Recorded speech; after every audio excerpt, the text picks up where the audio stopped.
and welcome to Marshstream, your solo performance broadcasting platform. I'm Kristen Schickele from The Marsh, and I'd like to thank you for joining us for Solo Arts Heal with Gail Schickele. We'd like to give a warm welcome to our YouTube viewers as well, and if you haven't already, please subscribe to our YouTube channel, The Marshstream, and be notified of shows as they go live. We're so grateful that you chose to be with us this evening, and we look forward to seeing you again. Please consider becoming a sustaining member of The Marsh and take a look at our fantastic library of performances through our website, www.themarsh.org. And now I'm pleased to welcome Gail Schickele, your host for Solo Arts Heal.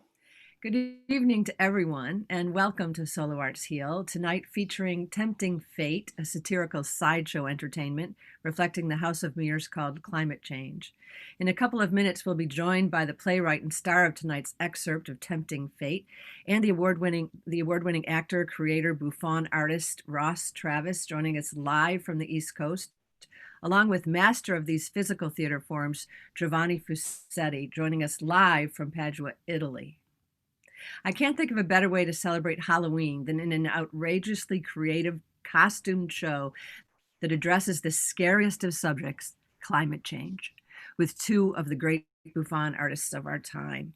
We present this to you on Solo Arts Heal Climate Edition as we come together with an understanding that it is up to all of us to help heal our Mother Earth as the only such mother we have. And she's not doing so well, choking with plastics and other pollution, raging with storms and floods and fire that has compromised our air and water and food in our lives. How may we, in this time of the perfect storm of pandemic, politics, and climate, find the political and moral will to fix these problems, short of terraforming Mars for future generations? A green economy is at hand. There are solutions. Can we find them in time to save ourselves? Solo Arts Heal began as a collective of mostly solo artists that share a theme of the healing power of the arts. And to this, we remain dedicated to terrific storytelling as survivors and caregivers of a variety of physical and mental challenges, offering performance and informants on health and wellness related issues in all of our communities, including the health crisis of climate change. And with us tonight, with Tempting Fate, I am so pleased to introduce our guests. Let me tell you about them. Ross Travis is an award-winning actor and creator, Bouffon physical comedian and circus performer, who has studied with world-renowned master pedagogues, including Giovanni Fusetti. Ross's lineage of training and experience allows him to create provocative performances that combine circus and Bouffon, which we'll tell you about, to develop extreme characters and tell stories from the fringes, igniting dialogue and change around ignored or taboo social issues. And Ross's company, Antic and Drain, has developed several shows that we'll talk about. He's been nominated for Bay Area Theater Awards. He's worked as a circus performer. He specializes as Chinese pole artist, acrobat, ring master, and character artists. Ross, welcome. Hi, thank you. Hello. Nice With here. this wonderful background of Bosch, the Garden of Earthly Delights. It's the perfect. Yay. And I'd like also to welcome Giovanni Fusetti, is an Italian multidisciplinary fool, natural scientist, theater artist, pedagogue, and permaculture designer. He works internationally as a teacher, pedagogue, director, and process facilitator, exploring theater as a tool for artistic training, education, healing, personal awareness, and political awakening. He's been a student, pedagogic assistant and teacher at the École Internationale de Théâtre Jacques Lecoq. He is the founding pedagogic director of Helicos, International School of Theater Creation, which he founded in Florence in 2009 and now operates in Padua, Italy. Welcome, Giovanni. Thank you. Yay, grazie mille. Whoa. Lovely to have you here at the wee hours of the morning there in Italy. So great to join us. So with the two of you, do tell us how you first got to know each other. All right. So I was going to school at a school up in Northern California called Del Arte International that is a physical theater school dedicated to all the physical theater forms, tragedy, clown, melodrama, commedia dell'arte. And the root of that school is in the Jacques Lecoq school, which is out of Paris. So after I did a year program there, and during my time there, I read Jacques Lecoq's book, The Moving Body. And in that book, there is a section about this form called Bouffon that I really sparked my interest, because I've always had an interest in having a voice as a social artist and a clown. So had always been looking for a way to join those two aspects of myself. So I saw that potential in this form of Bouffon. So after I left dell'arte, I found Giovanni. He was teaching in Boulder for a month-long intensive in Boulder, Bouffon. Colorado. Yes, Boulder, Colorado. And so I went there and met him, and then that's the history. History began. Yeah. And Giovanni, you still teach there once every year, do you? Yes, before the pandemics, actually, but I have a fixed point there. I've been teaching in Boulder every summer for almost 15 years. So it's a bit of a home there. And this is what I was actually thinking. It was 2010, then Ross, you came to Boulder. And this is how we met. You know, when I teach, there are always people love the work, etc. But then there are some students that kind of like, they come after the end of everything, they're kind of like, what is this? I want this. And, you know, Ross kind of got the virus of this particular style. So he went on flames during the whole work, and then that was it. And now we're here. So this is now, a story. your background, Giovanni, originally was in agriculture and ecology, wasn't it? Correct. Yes. I in Padua, I trained in my early days. I trained in agriculture and ecology. I wanted to sort of save the world, going to developing countries, etc. And then I realized that what I would have exported was not very accurate. So I completely flip side, and I changed field, and I find myself in the theatrical arts. And there, so I sort of completely flipped direction. And I still love the whole sustainability approach, but I felt we needed to sustain first our human nature and spirit in order to be able to touch the fields. So here I am. So you've always worked in education and social and political activism on both sides. Yes, fundamentally, I performed and I direct too, but my big sort of passion is the pedagogy. So to create teaching fields in which people can process information and learn new forms, and use theater as a form of action, not just as a fun, entertaining event, but also as an action for the community. So, yep. I understand you're passionate about midwifing clowns, and you've coached clowns into existence throughout the world. Correct. Yes, that's being one of my main work, and it's everybody is. I like to say that we are all stupid in very unique ways, and so I'm a big fan of clown work, which is I define as a very serious work on how to be stupid, and so yes, clown and Bouffon, they travel together. They sort of belong to the same world, but they operate very differently, and we'll see this tonight. Well, and you're also the founding pedagogic director. Tell us about your International School of Theater Creation. Yes, since I left, because after my years in Paris, I loved the work of Lecoq. I thought he was a genius pedagogue. He was a master of the training in this art. So I have worked a lot in pedagogy, and the school was founded in Florence in 2009, and it ran for 4 years with a year, 2 years, and 3 years training. And then I have kind of turned into a smaller version of pedagogic training. So I teach now longer, a month or 2 months training, 3 months training. So I have different forms that I offer, and involves either myself as a teacher or different colleagues that gather to do the work. Wonderful. And I think our producer will post your website, helicos.com and also .org, two different sites. And they'll get posted in the chat that we can learn more about, our audience can learn more about. And do tell us about Bouffon Theater. Haha. So what you're going to see tonight is an example of this very peculiar form of theater. Now, Bouffon, the word is French, though it comes from Latin. It's a French word and comes from to puff, to stuff yourself, to inflate yourself, and to basically alter your body in deformity to provoke laughter.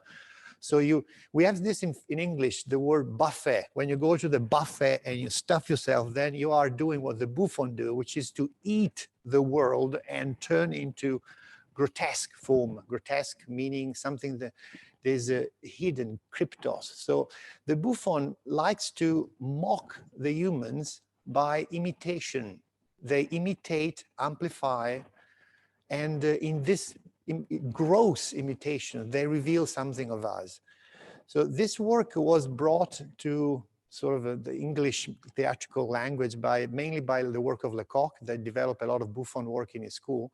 And there was a tradition in French theater about Bouffon in sort of the Renaissance, this sort of close to jesters and fools, that they would have a social action of entertaining people by mocking, so by representing different parts of the society, in particular the rich. You would mock the aristocracy, but the aristocracy was doing nothing and eating all the time, so it was easy to mock them on the bouffe.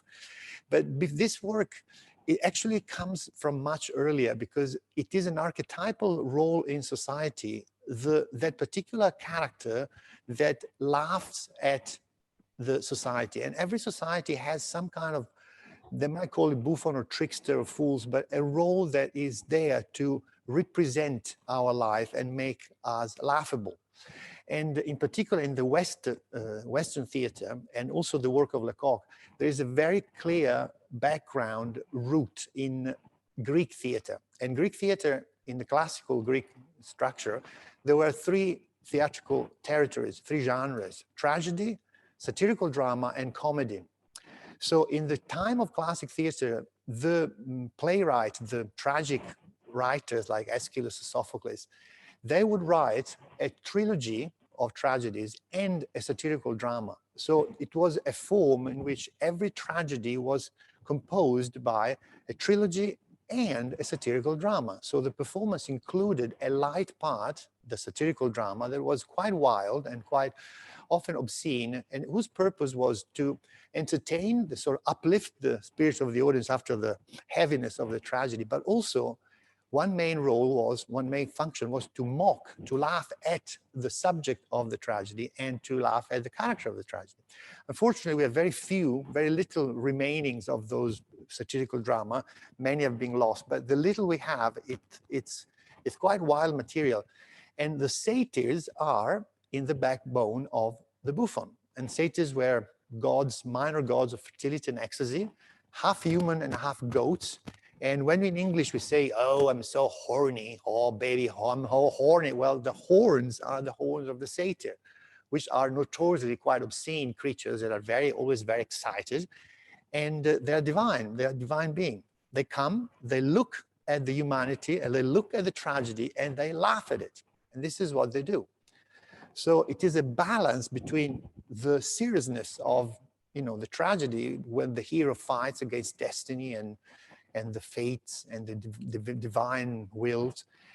And the balance is between that seriousness and the fact that it's also ridiculous. Our human nature is incredibly ridiculous. And so the world of satire there is an essential definition that Lecoq gave about the work. When people ask, so what's the difference between a clown and a Bouffon? And this sort of essential difference is, Lecoq would say, that the audience laughs at the clown and the Bouffons laugh at the audience. And this is pretty much the essence. So the purpose of this particular satirical work is to witness humanity, to witness the game that we play, and to turn them into mockery. And in this process, the human, they will be hit by some realization They might get enraged or offended or even scandalized, but they will have to face this amplified, crazy mirror that will show something hidden of ourselves. The hero is not just the hero, he's also something else. The other, the shadow of everybody is there, and the Bouffon comes and look at us, and they see their famous eyes. You will see some example of that in the eyes of our friend Ross. Notoriously. I love it. Thank you so much for that great explanation of it. And Ross, tell us what drew you. Now you have other shows that your company is Antic in a Drain, and you have 3 shows that you've developed: the Greatest Monkey Show on Earth, and Bucko Whaleman, and Tempting Fate. So want to tell us a little bit about those and how you ended up with Tempting Fate? What drew you to that? Well, so all of my work, all 3 of these shows have a certain connection to human relationships with nature. It's been a through line with all of my work. With the Greatest Monkey Show, it's a performing chimpanzee and its master in their relationship, and just how that transpires, all the intricacies of relationships between animals and humans. With Bucko Whaleman, it was about our relationships with oil and with natural resource consumption. Taking the Moby Dick, the well-known classic stories of the sea and of hunting whales, and then drawing correlations to that and our present time and our continued relationship with oil. So those were those 2 shows. And then with Tempting Fate, I just continued further down into this realm of this research. And Tempting Fate is set inside of a freak show. And so I'll tell you more about that here in a little bit, but I started to think about all of the different angles. A lot of times in Bouffon work, we're looking at everybody who's complicit in an issue. And with climate change, we're all complicit in one way or another. And so I started to look at, as I started to research that, I started to really look at how it really is kind of like a circus, a freak show, this situation that we're living in. And so I started to frame the show around that. And I just do want to mention it premiered here in San Francisco, did it? Yes, it did. At Little Boxes Theater, which is a very off the cusp, amazing theater that I recommend people go to. It's a dying breed in that city. These spaces that are more independent owned and run, and they're really suffering right now. So yeah. Luckily you're in one right now, because we have the Marsh theaters, and Yes. There's 4 black boxes in San Francisco and Berkeley. So they've really been an incredible breeding ground for new performance for a long time. So I'm just so happy that you're able to be with us here and also to support the Marsh. And I'd like to give a quick plug for the tip jar, because we all could use that at this time. I want to point out too that Ross's show was featured in the San Francisco Chronicle and nominated for 7 Theater Bay Area Awards, including Outstanding Solo Production, Outstanding Direction of a Specialty Production, Outstanding Creative Specialties for Mask and Puppet Design, Costume Design, and Sound Design. And you won for Outstanding Creative Specialties for Mask Design. Yes. So that's fabulous. Yeah, and Ronlyn Foreman, the director, also made all of the costumes, and he and his wife, Lydia Foreman, made the costumes and the masks that you're about to see, all these images. They're incredible craftspeople. And so he took home that award. I was very proud of him for that. Yeah. Fantastic. Yeah. Well, why don't you I know you've done so many other things, but I want to make sure we get in your performance. Why don't you give us a setup for Tempting Fate so we can see your trailer, and then Okay. you can lead into the other parts of it. Okay, well, so I feel like people probably have a pretty good idea about what the show is about right now. So let's watch the trailer, and then I'll do a little introduction up to the point of what we're about to watch.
There's a storm on the horizon.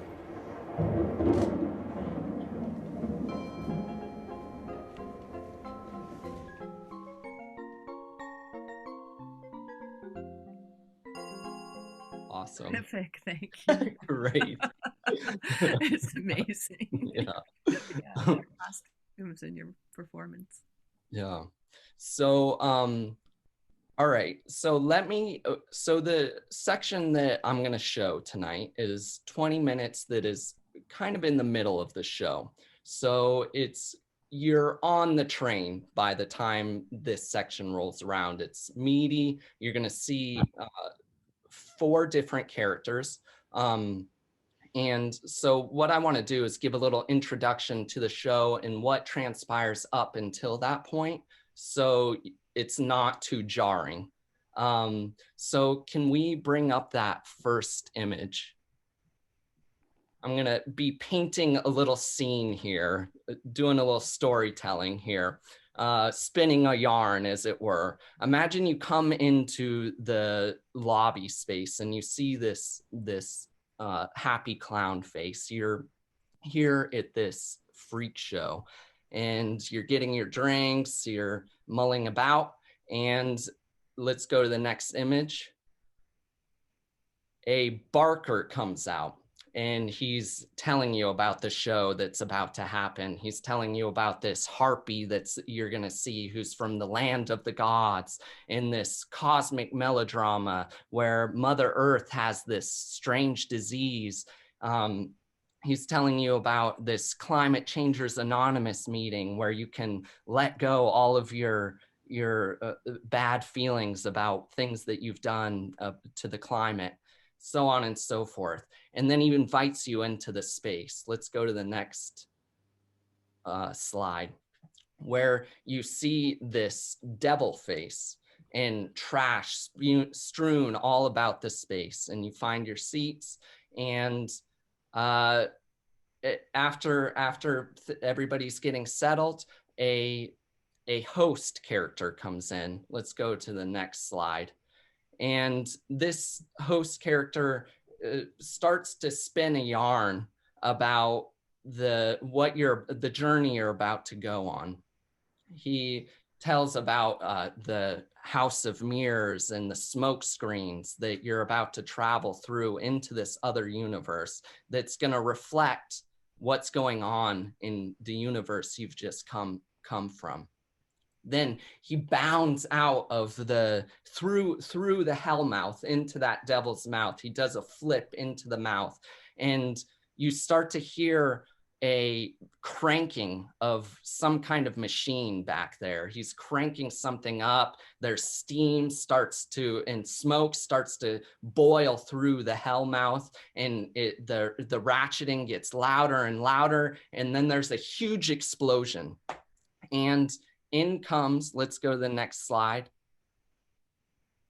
a harpy from the land of the gods. Now, this character is, Giovanni was talking about the satyrs in those Roman plays and Greek plays, and this character matches those characters the most. This is like a highly poetic god from this other realm that comes in and mocks the audience with texts and things that come from the Bible, from the Quran, from the Mahabharata, recites to them these things that have been written by humans that talk about stewardship of the earth. And the harpy says, you've written all this and you ignore it, but it's all told in this very acerbic, vile, contemptible way. At the end of his speech, the harpy gets blown to pieces, gets caught up in a storm, and the storm pulls away the pieces of the harpy. And let's go to the next slide. And what's left is a frail man after the storm has left. And the frail man comes to and speaks about his personal relationship with the earth. This moment is very vulnerable, and you get to see he refers to the earth in relationship to his own body and parts of his body, and soon he gets up and he hears thunder on the horizon, and he says, there's a storm on the horizon, and goes under one of these pieces of piled up trash. He comes out, and let's go to the next image here. Is the cosmos. And the next section of the show is a cosmic melodrama, if it were, and where I take on and play all 8 planets in the sun, and they become a dysfunctional family, and Earth is dealing with this sickness that Earth has. And over the course of the scene, we find out that it has this global warming, and the scene is like a big cartoon. It jumps out into the cosmos, and then in as the Earth goes and visits doctors and tries to find out what's wrong with it. There's musical pieces. Trump makes an appearance. It jumps back and forth, and each one of the planets has different personalities based on what they're made up of. Like Mercury is very small and has a little small voice, and Jupiter has a big red hole that it's really, really proud of and loves showing off. So each one has a particular personality as they try and figure out what's going on with Earth. At the end of the scene, there's a huge fight, and Mother Sun gets fed up, and so she explodes and makes a big red giant, and there's fire, and then we go into the scene we're about to watch. And what we're about to see is the human realm. Now, we've seen the gods, we've seen the cosmos, and now we're going to get into some human characters. We're about to see a right-wing conspiracy theorist. There's 3 sections of this character. We're going to see a liberal cheerleader, and we're going to see a capitalist golem. And each one of these different characters has a different perspective and different satirical point of view about different parts of our society and different complicities within this issue. So I think hopefully that's a good setup.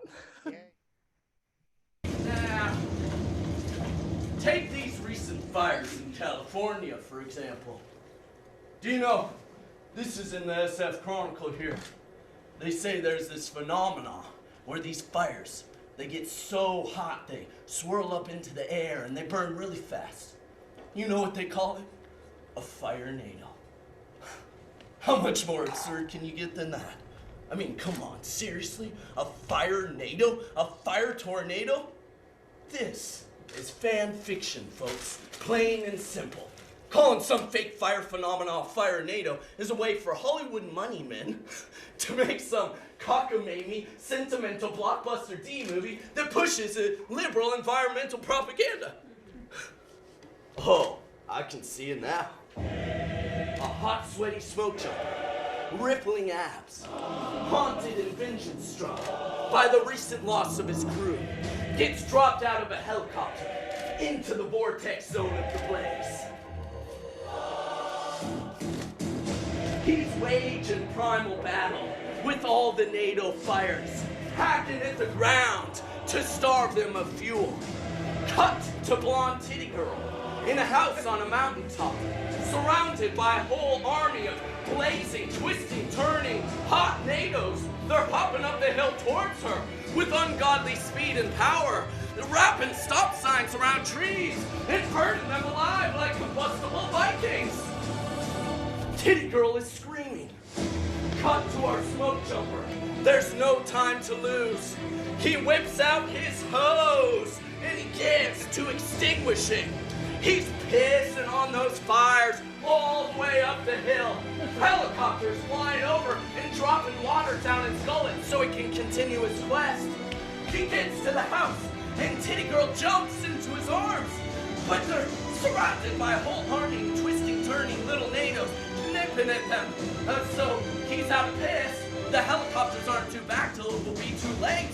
So Titty Girl grabs his hose.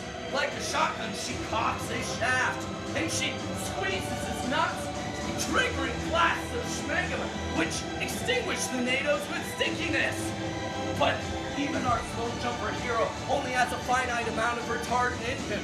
So once he starts shooting blanks, she grabs his nuts and bops out the rest of the NATOs. Oh, it cinches his balls a bit, but he's robust. And even though he's howling, you know that he likes it. There, in love, as the camera zooms out, they start making out in the middle of a destroyed landscape. Oh yeah. But somewhere, faint in the distance, you can hear Mother Nature whisper, "You ain't seen nothing yet." Roll credits.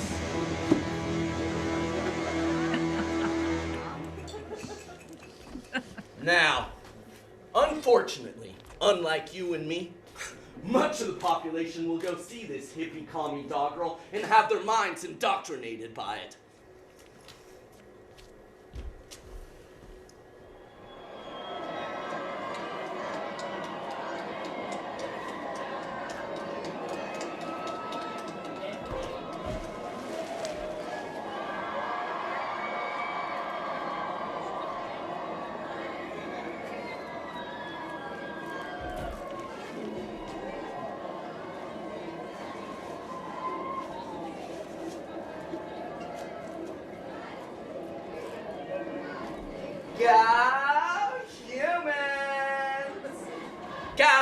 Go humans! Go humans! Go humans! Go humans! Go humans! Go! Give me an H. Give me a U. Give me an M. Give me an A. Give me an N. What does that spell?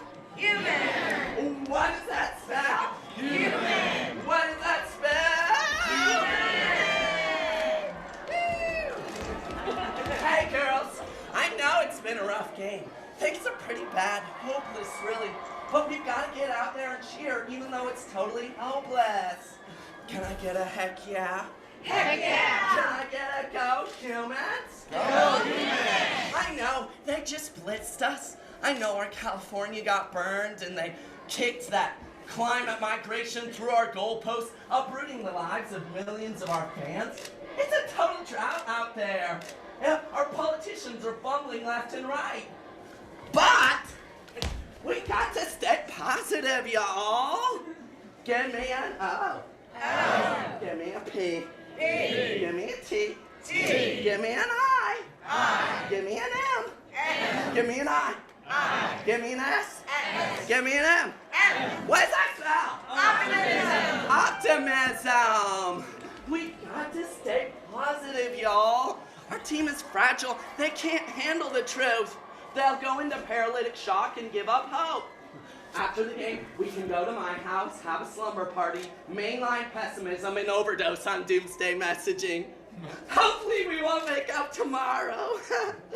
But right now, we've got to go humans. Go, go, go humans, go. Go humans. Go, go, go humans, go. Go humans.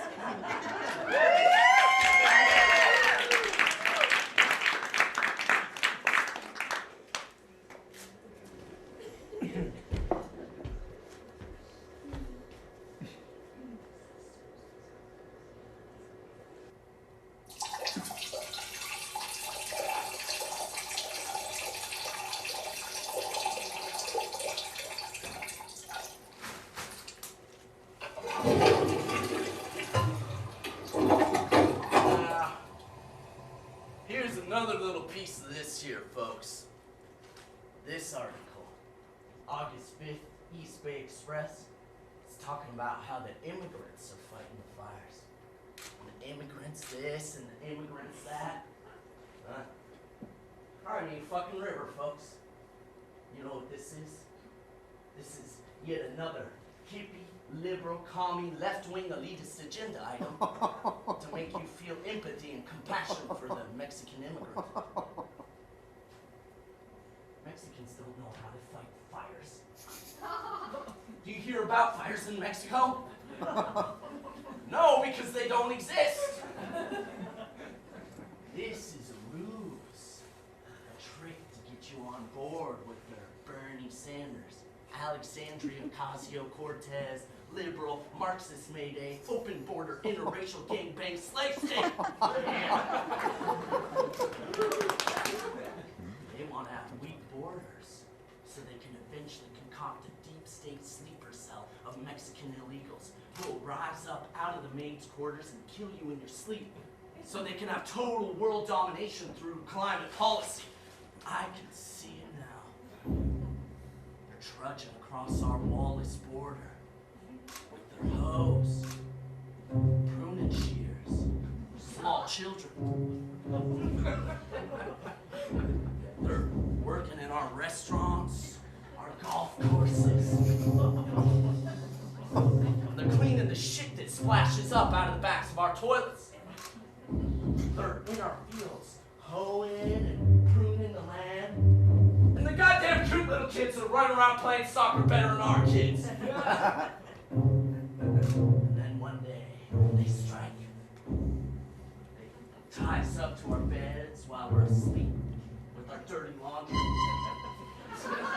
And they shove those hose up our asses. And they castrate us with those pruning shears. And the goddamn cute little kids are kicking soccer balls like miniature little Pele's off of our kids who are strapped to the fucking stair banisters. Our AK-47s are just out of reach. And there are no safeguards in the delicious smell and taste of Mexican cooking. There's no staving off an authentic burrito with that home-cooked soft tortilla, juicy pinto beans, aromatic rice, full of perfectly spiced guacamole, and the carnitas or chicken or chorizo that melts in your mouth and the grease that runs down your chin. Y acompañado de salsa o chiles picantes para dar más sabor. There's no staving that off the bullet, people! You must eat it! That's my control poison inside.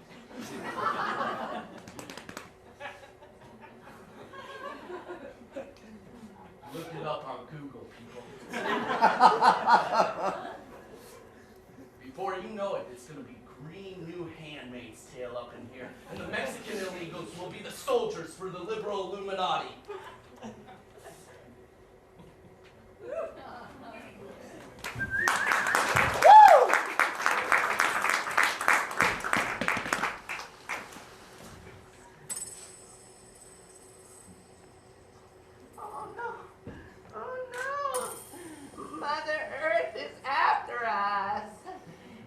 Going to kill us. We must stop. We must stop. No! Stop we shall not. Yes, we must. She's going to burn us in drought fires. She's going to drown us in floods of shit water. Shut your mouth. That's not going to happen. It could happen. No, it couldn't. Yes, it could. No. You disgust me with your squabblings. We must prosper. Continue to thrive. Burn, build, cut, move, grow. Continue to gather the precious. But Gollum, it comes into greater sacrifices. No sacrifice! It does. It doesn't! It does. No! You disgust me with your squabblings.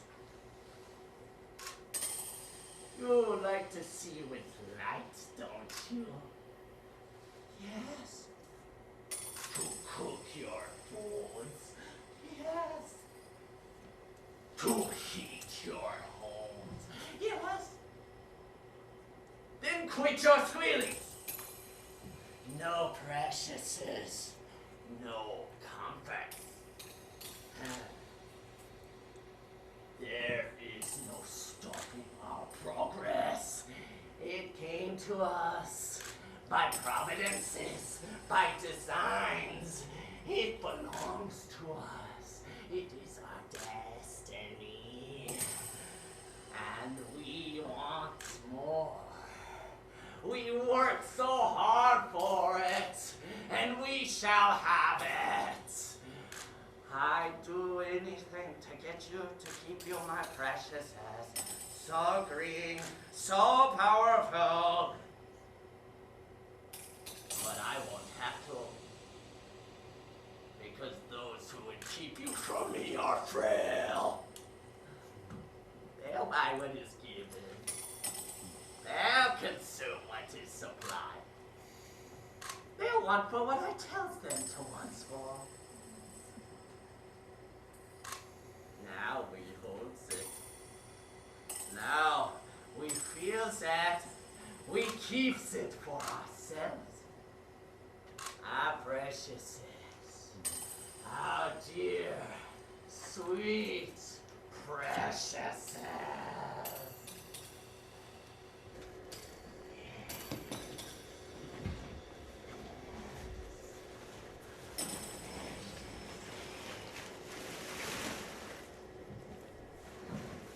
Now, speaking of this Green New Deal and this recent report that the IPCC, which should stand for International Punks Conning Conservatives, has just put out there, these are both yet more steps in their bid to set a geopolitical foundation for a new world order. They say they want to prevent the heating of the earth by 2 degrees. But what they really want to do is take away your trucks, your fireplaces, your hamburgers, your houseboats, your vibrators, your children's clothes, your hard-earned family vacation to Hawaii, your dignity and humanity, your Bud Light. And after all that, They're gonna put a global carbon tax on every individual. They're gonna strap these little butt monitors on you, these little butt sniffers. These machines will be locked onto you like a chastity belt. And if you so much as squeeze out the merest indecency, the slightest, sensors will go off in some liberal stronghold like New York, and before you know it, officers from the Green Brigade will show up at your door dressed in all organic recycled hemp, planted in fields of northern India and made with no pesticide, fertilizer, or machinery. Just the cracked, bleeding hands of Indian children, and transported on the backs of overworked, starving camels. Based on the odor of your particular fart particles, they're gonna take you away to specialized secret government camps in New Mexico or Alaska or Colorado, where you will be forced into labor that fits your fart makeup. If your farts are acidic, they're gonna pack you into planes and fly you through the sky, making sulfuric fart clouds to block out solar radiation. If your farts are silent and deadly, they're gonna indoctrinate you into a top secret fart force. An unassuming human biological weapon that they can use to gas anyone who disagrees with them. If your farts are full-bodied and full-flavored, they're gonna use them as cooking gas. If your farts are juicy, they're gonna collect them, ferment them, and use them as fuel in their hybrid cars. If your farts smell like a rat crawled up inside your ass, died, and got eaten by maggots, they're gonna bury you up to your neck in earth so your CO2 can get mainlined into the trees and shrubs that they buried in order to pull more carbon out of the air, which is ridiculous considering there's more trees in America right now than when mankind first set foot on this land in 1492. You can't make this stuff up, people! Look up hashtag liberal deep state on Twitter, hashtag Soylent Green New Deal. Look up liberal fart machine on Google. They're gonna come get you.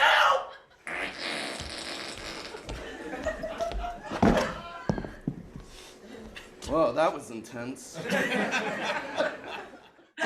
That's great. So hilarious.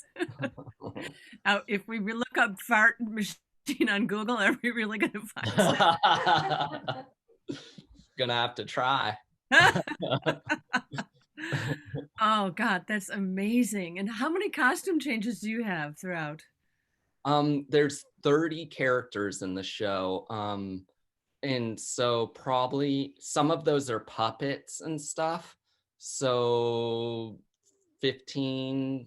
around 15, 20 costume changes. Wow. Yeah. And that harpy is just gorgeous. What an amazing, creation. Yeah. Thank you. Yeah. And that's right at the beginning of I the hope show. people were able to, I noticed the subtitles were a little off. I need to make sure, hopefully people could follow along. Okay. I think so. Yeah. I appreciate that you made those subtitles so that we could hear what you were saying. And I think I've met one or two of those people. Yeah. Along the way. Yeah. But I applaud your amazing show and creativity, and I hope you do really, really well with this show. You right now it's pretty hard. You of course couldn't perform anything like this live. Your costumes are all here in San Francisco, aren't they, while you're on the East Coast? Yeah, and watching it just now, like I was like said to my mom, I was like, oh, I miss doing this, it's like sad because I was gonna tour this year and apply for, I think someone's watching tonight that I was gonna maybe go do it at their festival, and like, so none of that's happening. So it's sad to like see it Yeah. and be like, feel that, like, and want to work on it, make it better, make it fuller, and yeah, gonna have to wait. Well, it will come. It will come in full time. And Giovanni, how about some commentary from you? What do you think about this? Well, it's wonderful. I mean, I love the level of playing, of the level of energy that this form requires, and how Ross just jumps on the intensity. There's a heat. This is like really, I would say, the best tradition of Bouffon is like heat.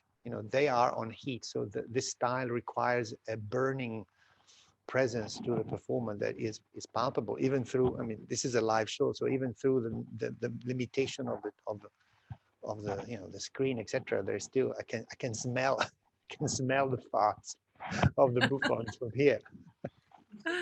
Yes, there's quite a listing of them. Yeah. So that's fantastic. Wow.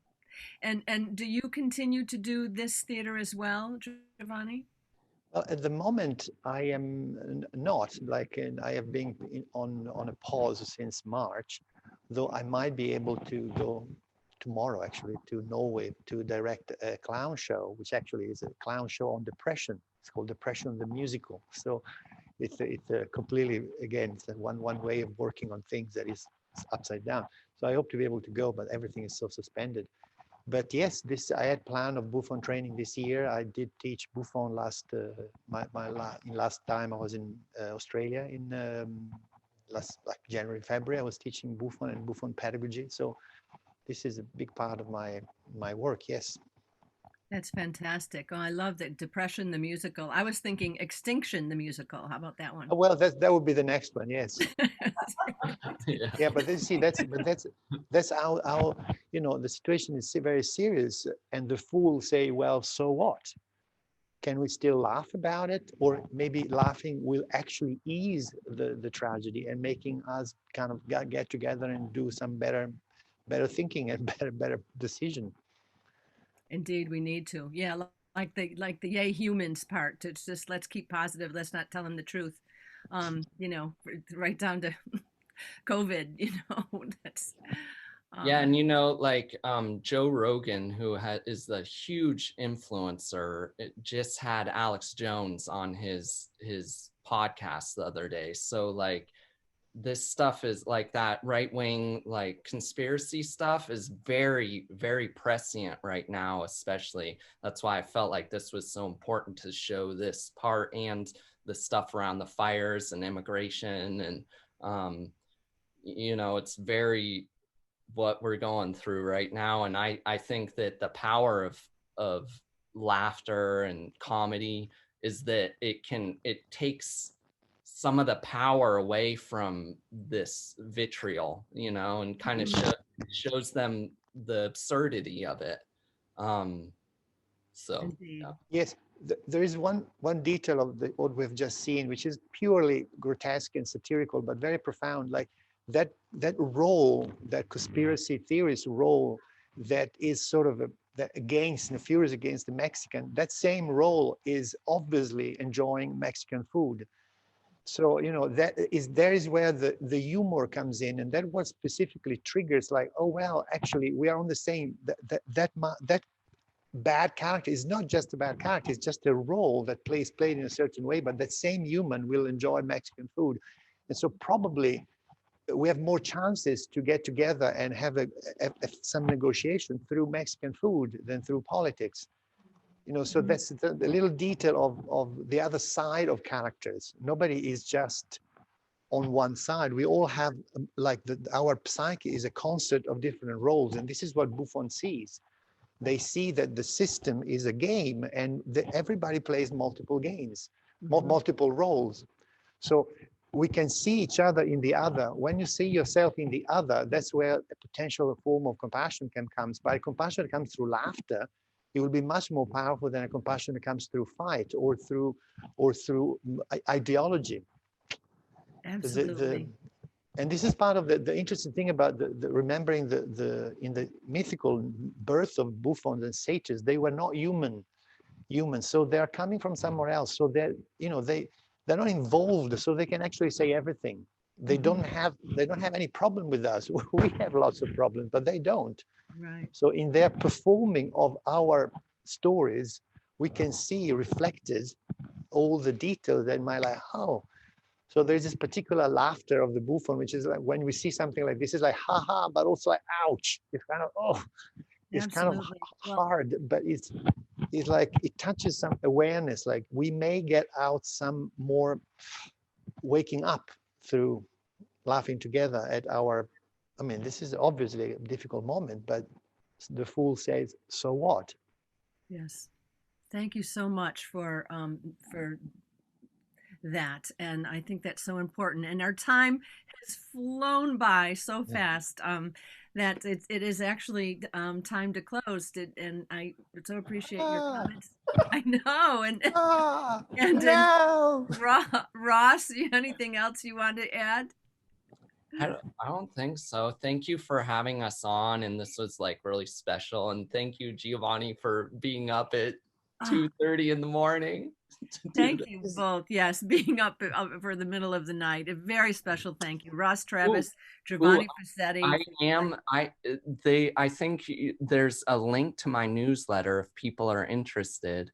And I'm trying to turn Tempting Fate into a film. So Yay. please like join my newsletter and I'll be giving more information on that. And I think my YouTube link is on there too. I do want to announce that next week we are going to have a wonderful replay with Frederick Allen Robert Johnson, vocal performer, sacred chanter, director, painter, author, and arts educator. An acclaimed jazz vocalist, author, and arts educator. Fred Johnson is a graduate of the National Academy of Performing Arts, as well as Master Performer School of the National Mime Theater, recognized globally for his work in the health and wellness community. And he was instrumental in establishing and inspiring Hearts and Hope program at the University of Florida. He will be joined by Susan Meg Salmon, the founder and executive director of the International Arts and Mind Lab, a pioneering neuroaesthetics initiative from the Brain Science Institute at Johns Hopkins University School of Medicine. Her body of work lies at the intersection of brain sciences and the arts, and how our unique response to aesthetic experiences can amplify human potential. So don't miss that next week. Thank you very much to our Zoom and YouTube audiences and our producers, Kristen, Brianna, Brian, and artistic director, Stephanie Wiseman. We're all in this together. See you next week. Thank you so much, Gail. I think that's a great message to end with, that you can see yourself in the other, and that's where compassion comes from. So let's keep our fingers crossed for this week. Have a good night, everyone.